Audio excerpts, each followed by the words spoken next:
this is your life, right? You are living your life, and every second you're living is one less second you have left to live.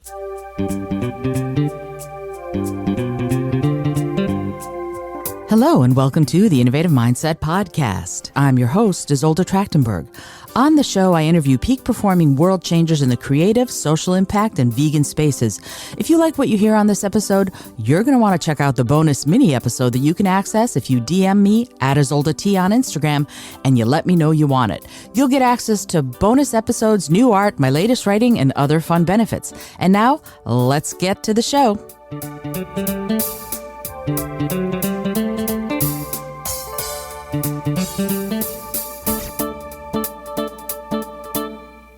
Hello, and welcome to the Innovative Mindset Podcast. I'm your host, Isolde Trachtenberg. Super excited that you're here.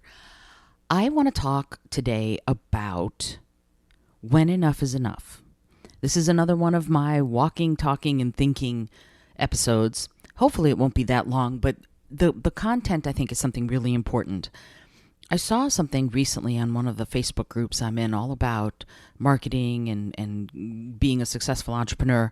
And the woman posted saying, you know what, I've finally just, after a year and a half of trying, I've quit, I've closed down, I'm done with Facebook groups. I'm not going to use them anymore to try and work my business.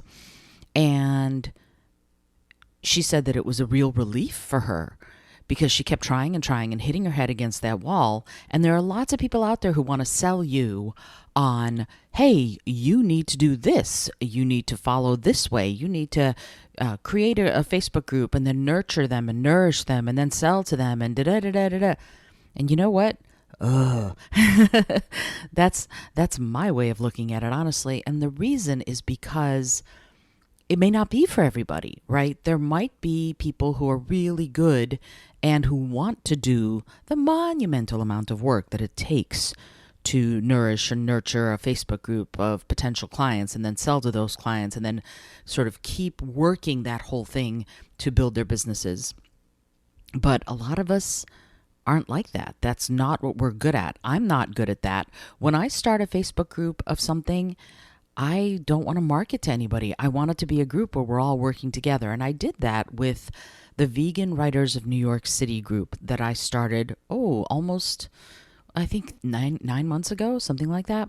And what I did is I was just telling this to a friend this morning. Here's what I did. I went, you know what? I wanna know more writers. I'm a writer. I want to know more writers in New York City. Things are starting to think about opening up a little bit. And I want to meet people who are trying to do or doing the same thing I'm doing.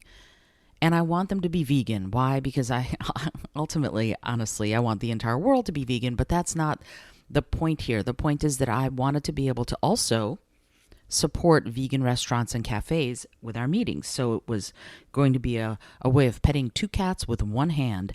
I was going to be able to meet people who are also writers, connect with them, help them, and have them hopefully help me work on our writing and really sort of develop a community, if you will. But I also wanted to support vegan places, get them more money, get them more people coming to them, et cetera, et cetera. And there were people who thought, oh, you're just in it for money. You're going to try and sell us stuff. No, I'm not. I'm not trying to sell anybody anything. I've never tried to sell anybody anything in any group I've started like that, because that's not my goal, right? I'm not trying to market to people. I want to build community. And there are lots of people out there who are like, no, Facebook groups really are for just nurturing potential clients. And this woman who posted about it and said, I finally gave up on it and I'm going to go focus on other things to do, was in many ways being an innovator, because the sort of current wisdom is that these are the things you need to do. And we vacillate between something like Facebook groups and an email list. Oh, you need to have an email list, because what if these social media platforms go away and all of these people who've been following you can't follow you anymore because social media platform isn't there anymore. And here's the thing. Those trends go and come and come and go, right? One day it's Facebook groups. The next day it's Clubhouse. The day after that it's TikTok. The day after that it's an email list. or your website or whatever it is. Those are trends, and they will go one way or another. And the thing is, we keep getting these messages that, oh, you need to do this. You need to take my course on Facebook groups, and that's the way you're going to be able to know how to nourish a Facebook group. Well, guess what? Somebody else is going to come along and go, you need to take my course on email list building. And somebody else is going to go, this is how you go viral on TikTok. Follow me for more tips. How many times have you heard that, right? If you're at all on TikTok, you've probably heard it a lot. And the same thing happened with Clubhouse. I tried to get into Clubhouse because you know me, I love to talk, and I just couldn't. It just felt like this earnest selling while saying that you weren't selling, right? And it just felt icky to me. I want to have good conversations. I want to listen and learn and also add value and contribute. But I couldn't stand the patina of ick. And this is nothing against Clubhouse, and this is nothing against the people who are doing really well on Clubhouse. Go them. It's just that it wasn't for me, and I had to walk away, right? And that's the whole point of this little mini episode, is to go, okay, when you're trying to do something, at what point do you go, you know what? This is not working for me, and I am going to step away. Right? As I get older, I'm a hire fast, fire fast kind of person more and more. I am totally willing to try the new thing, but I also have to be evaluative. I have to assess every step of the way. Is this working for me? If it is, great. If it's not, why? What's keeping it from working for me? Now, there are growing pains, right? You could have discomfort around trying the new thing. I'm all about trying the new thing. Almost always, there's a way, if you totally screw it up, if you blow the whole thing up, there's almost always a way to hit Command Z and get it back, right? So trying something new, nothing wrong with that. I want to taste it all. I want to see what it all is. But I've also gotten really good at going, nope, not for me. Nope, not for me. Nope, not for me. This one's for me. This one I'm going to keep going on. And that's the point, is at some point you have to look at how hard you've tried, and also, have you had a good time while trying, right? Challenges that are good challenges, even when they're a lot of work, on some level feel kind of good, right? Because you feel like you're working towards something that you really want to be doing. Challenges that are just, they're not growing pains. They perhaps are trying to tell you this thing that you're trying to do isn't working. And so when do you say, okay, enough is enough, I'm done, right? When you get to that place, you can walk away without regrets. And that's the thing, is you need to evaluate and assess. This is what I do. I evaluate and assess at every step. Will I have a regret if I walk away from this now? If I won't, I wash my hands and I move on.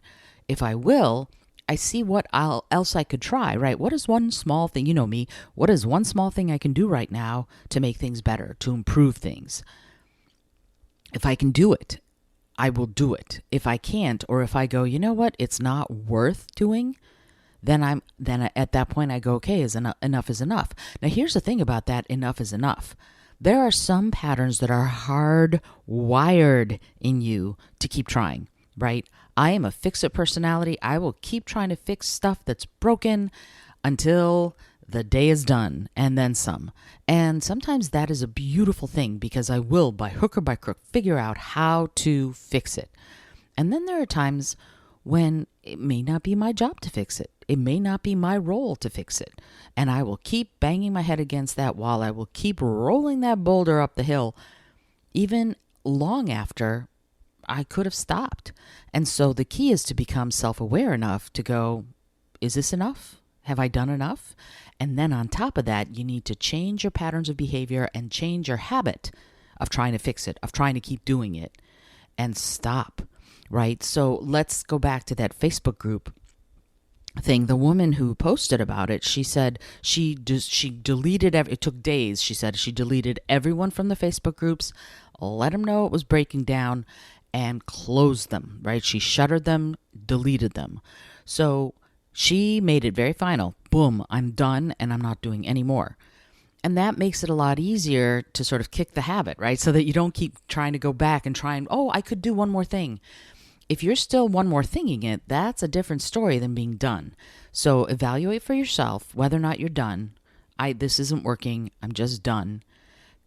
And then do that, right? And if you need to blow it up like like the woman did, deleting everything, closing everything down, deleting the groups, then I think that's what you need to do. The thing is, you need to be sure you're ready for that, right? You can't say, I'm ready for it, and then blow it all up, and then, oh, wait, I could have done X. Don't do that to yourself. The whole point of this is accepting that you're finished and leaving it be. That's really, really hard for a lot of us. The leaving it be part is really hard because you keep wanting to go back and fiddle with it. You keep wanting to go back and go, oh, but there could be one other thing I could do. That one other thing, if it's still sort of nagging at you, then maybe it's not yet time to close it all down. But it's really important to be final about it when you are ready to close it all down. The same thing, actually, now that I think about it, goes for relationships. Some relationships run their course and you are done. And when you are done, be done.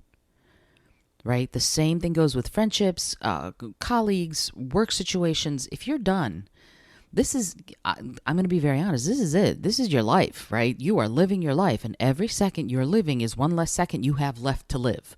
I know that sounds weird, but there it is. So I'm here to say that staying somewhere that is not good for you, that is not comfortable, beating your head against the wall for something that isn't perhaps the right path or that you think you should be doing, I hate that should word, that, isn't helping. So assess and evaluate for yourself. Is this something that I need to let go of, or is this something I want to keep working on?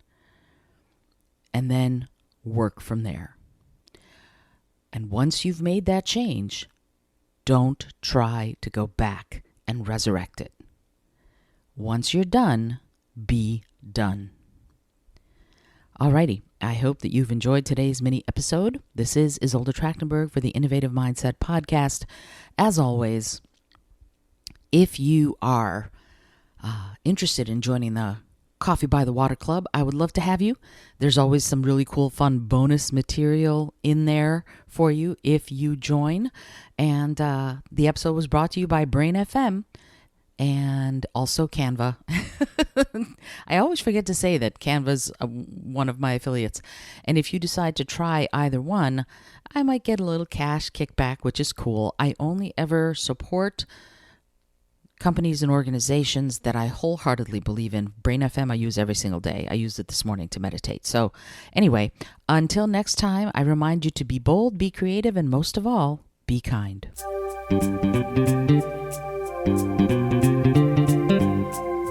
Thank you so much for joining me today. I really appreciate you being here.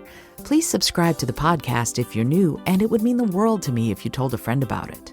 Today's episode was produced by Isolde Trachtenberg and is copyright 2022. As always, please remember this is for educational and entertainment purposes only. Past performance does not guarantee future results, although we can always hope. Until next time, remember to be bold, be creative, and most of all, be kind.